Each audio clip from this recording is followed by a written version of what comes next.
Oke, dengan Henry di sini. Untuk perjalanan konten hari ini adalah rebound ya, sahabat Henry Journey. Rebound atau bisa disebut reaksi berita porang. Ya, karena ada berita baru yang saya temukan di platform Instagram ya. Jadi langsung saja ya kita akan mereaksi ya. Apakah berita itu bisa memberi informasi kepada kami, kita dan sahabat Henry Journey yang ada di rumah, yang juga selaku petani porang kecil maupun besar ya. Besar ya. Oke, sebelum itu minum dulu.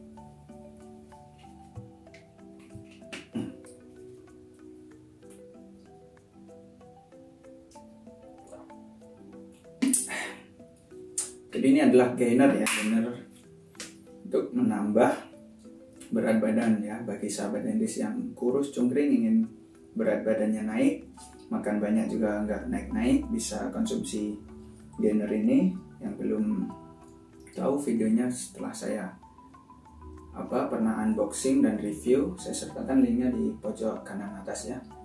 Oke, kembali ke tema rebound.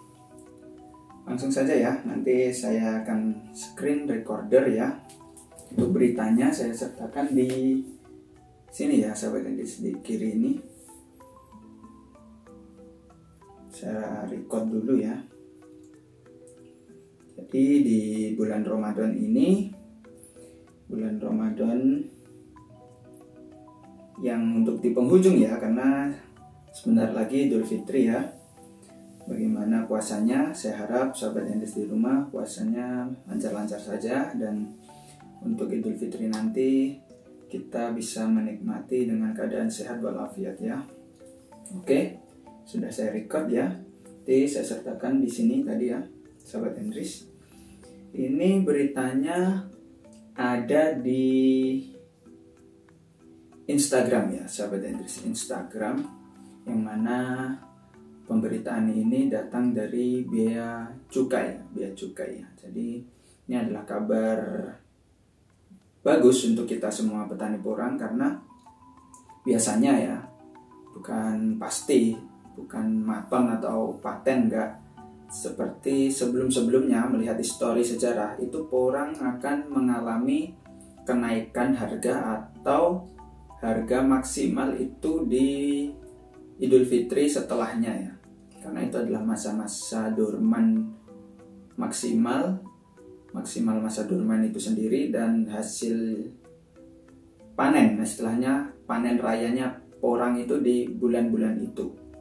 Walaupun belum pasti juga, karena yang di luar Jawa itu kadang beda 3 atau 2 bulan dari orang-orang yang ada di Pulau Jawa. Tapi umumnya Idul Fitri itu adalah terkenal yang dengan musim panen rayanya porang, seperti yang tahun-tahun dulu 2018-19 itu harga bisa mencapai 12.000 bahkan 15.000 ketika menjelang Idul Fitri, dan setelahnya beberapa hari kemudian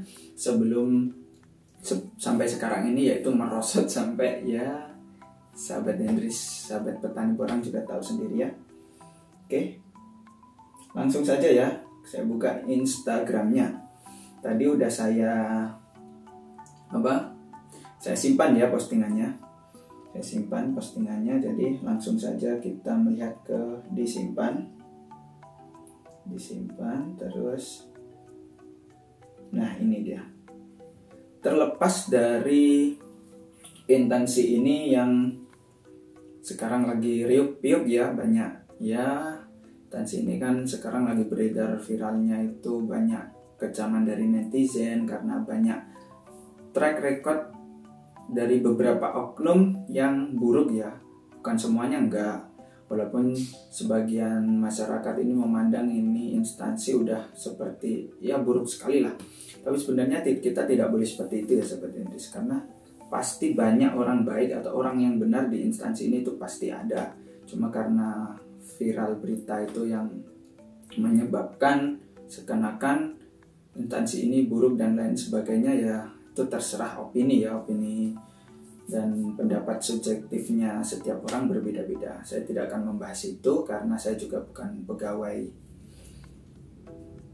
dari instansi ini ya. Saya sekarang fokusnya adalah kita mereaksi berita tentang porangnya ya sahabat Dennis. Jadi di sini terlihat bea cukai RI dan bea cukai Pekanbaru. Jadi ini datang dari Pekanbaru ya. Pekanbaru. Di sini terlihat ya, yaitu tagar dengan bea cukai makin baik. Di situ 9 jam yang lalu ya, 9 jam yang lalu. Di sini terdapat postingan bertulisan Perusahaan Binaan Bea Cukai Pekanbaru PT Mitra Porang Nusantara MPN berhasil melakukan ekspor perdana 50 ton serpih porang kering konjak chips. Jadi ekspor ya, ekspor itu ke luar negeri 50 ton. Ini banyak loh sahabat, 50 ton ini. Ini kalau lancar, bagus kita penjualan ke ekspor, saya optimis harga bisa menjadi naik atau kembali ke masa jayanya porang ya. 50 ton serpih porang kering ini akan diekspor menuju Tiongkok melalui pelabuhan Pelindo Perawang. Jadi ke Tiongkok ya melalui pelabuhan Pelindo Perawang. Bea cukai selaku terbuka bagi pelaku usaha yang ingin berkonsultasi terkait regulasi ekspor melalui klinik ekspor. Klinik ekspor adalah program yang diberikan oleh bea cukai dalam memberikan konsultasi edukasi dan asistensi pada para pelaku usaha terkait hal ekspor melalui semua kantor bea cukai di seluruh Indonesia. Melalui klinik ekspor, harapannya kelak akan lebih banyak lagi potensi ekspor yang mampu tumbuh dan berkembang hingga berdaya saing di kancah internasional.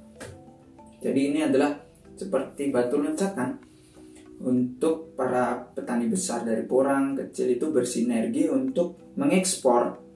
Ini jalan ekspor itu yang dulu pernah dikabarkan berkurang, sekarang ada lagi. Jadi maksudnya terbuka lebar dari klinik ekspor dari bea cukai itu sendiri ya. Tentunya kami sebagai petani kecil, petani besar juga berharap dari pihak bea cukai untuk transparan ya, maksudnya terbuka. Karena ya seperti yang sahabat Inggris Journey tahu, banyaknya sekarang netizen dari bea cukai ini yang banyak suuzon atau lain sebagainya. Ya gunanya transparan ini ya mungkin untuk kita semua petani porang lebih percaya dan yakin bahwasanya bea cukai ini juga bagus dan akan lebih baik. Seperti tagarnya tadi ya, bea cukai makin baik. Kita lihat fotonya. Di sini ekspor perdana 50 ton porang asal Riau ya. Asal Riau. Nah. Slide kedua, perusahaan binaan bea cukai Pekanbaru PT Mitra Porang Nusantara MPN berhasil melakukan ekspor perdana berupa serpih porang kering konjak chips sejumlah 2 kontainer dengan berat lebih dari 50 ton.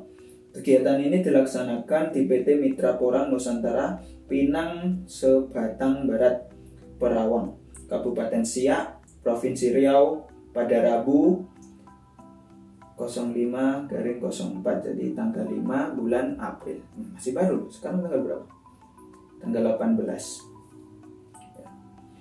Di perdana lagi nih, perdana dari Riau. Nah ini gambarnya, kontainer dengan, tapi tadi chip konjak ya, tertulis serpih porang kering konjak chip. Konjak chip itu sepahamku adalah yang porang diiris itu loh, sahabat Inggris.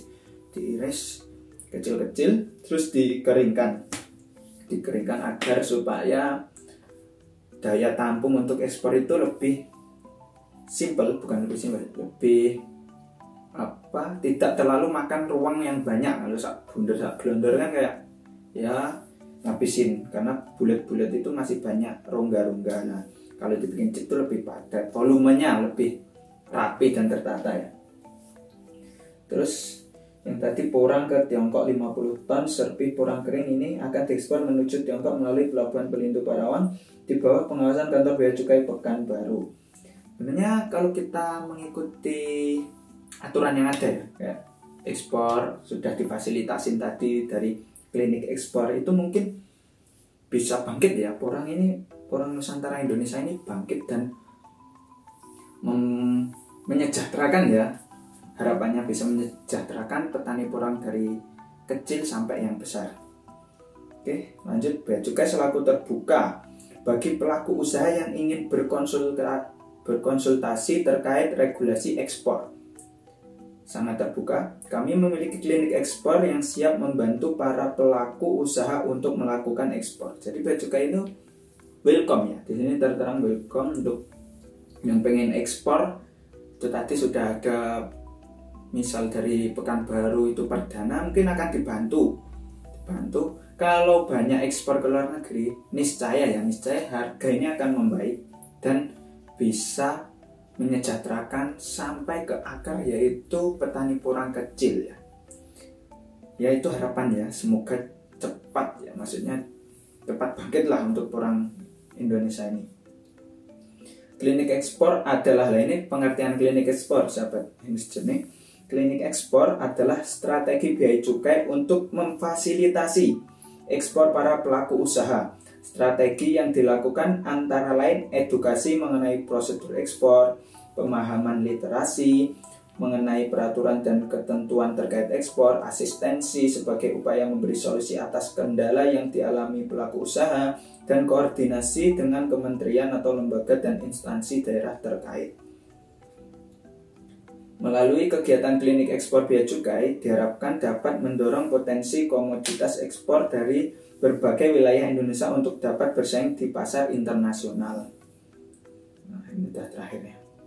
Jadi itu tadi ya sahabat Inggris, beritanya adalah ekspor perdana dari Riau. Semoga ya ini memudahkan bagi kami petani porang kecil untuk bersinergi dengan petani porang yang besar untuk mengekspor ya. Jadi sama-sama sejahtera lah ya sahabat Inggris. Semoga klinik ekspor ini tidak hanya berlaku di beberapa wilayah saja, tapi kalau bisa menyeluruh. Saya bukan dari pihak bea cukai dan lain sebagainya yang promosi, tidak. Saya di sini adalah selaku petani porang kecil. Saya nggak ada sehektar loh sahabat Inggris. Saya itu cuma nandur, tanam 3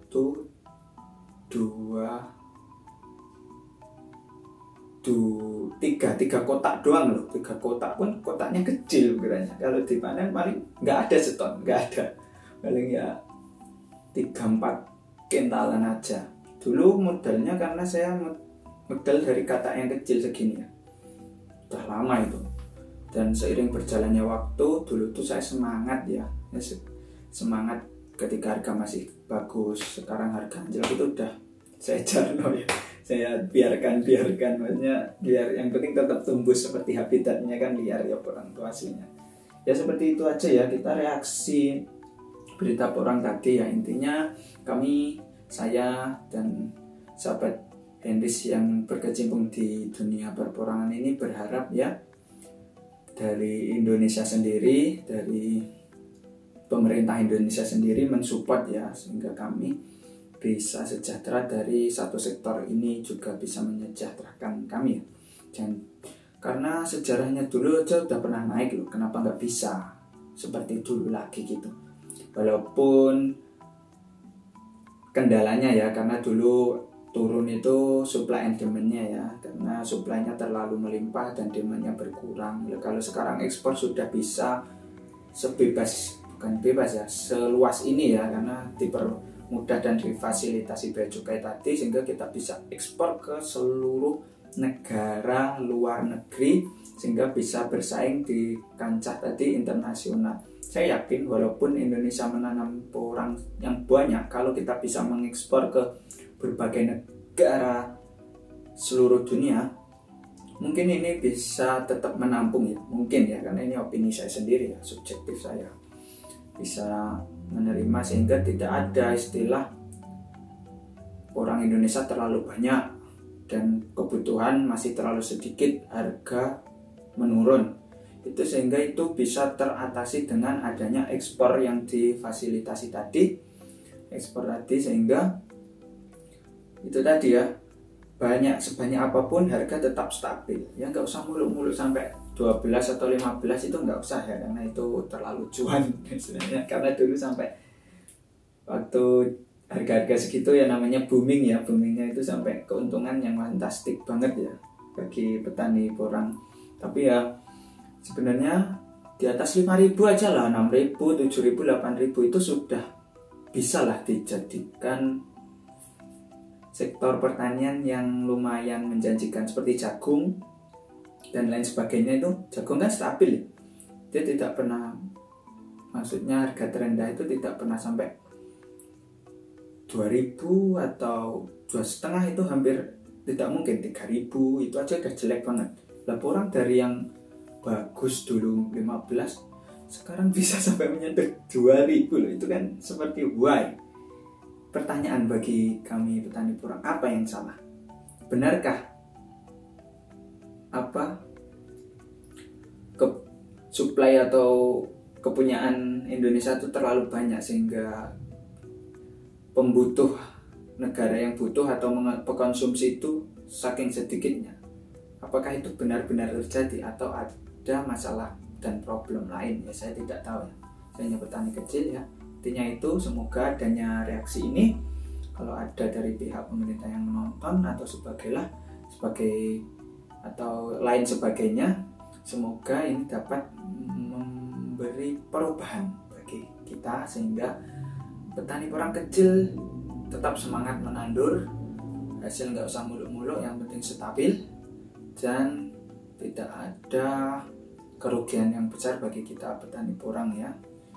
Siap tetap semangat ya berpuasa, karena sebentar lagi Idul Fitri. Apabila ada salah kata tadi, salah untuk mereaksi dan konten ini, saya sekeluarga Hendris Jurni mengucapkan minal aidin wal faizin, mohon maaf lahir dan batin, taqabbalallahu minna wa minkum, taqabbalallahu ya karim. Oke, sekian dari saya. Tetap support channel ini dengan cara apapun terserah, karena dukungan sahabat bisa berupa apa saja. Sekian dan terima kasih.